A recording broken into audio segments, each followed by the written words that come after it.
Ce gymnase du centre-ville de Wuhan est en ébullition. Des travaux de transformation ont débuté lundi soir pour convertir au plus vite le lieu en hôpital. Le matériel d'échographie et de radiographie se déplace facilement, ce qui est très pratique. Les soins médicaux peuvent être prodigués ici. Au total, 3 sites existants dans la ville, dont également ce centre d'exposition, vont être transformés en hôpitaux avec un total de 3400 lits.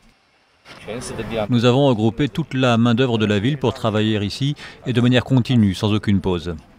La Chine continue de muscler ses mesures.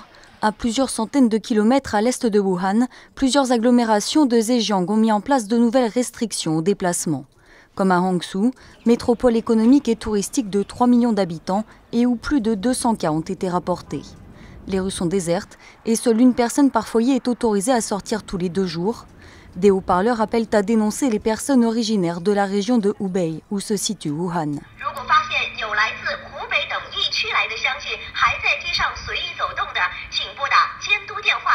Ces mesures draconiennes ont été saluées par l'Organisation mondiale de la santé, qui estime qu'une fenêtre de tir existe pour endiguer l'épidémie.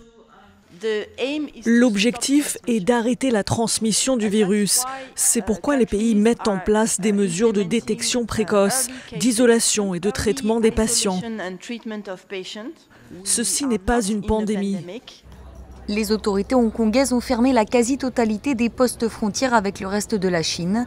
Et après le premier décès dû au coronavirus sur ce territoire, 2 grandes compagnies aériennes américaines, United et American Airlines, ont annoncé la suspension temporaire de leurs vols à destination de Hong Kong, l'un des plus importants aéroports du monde.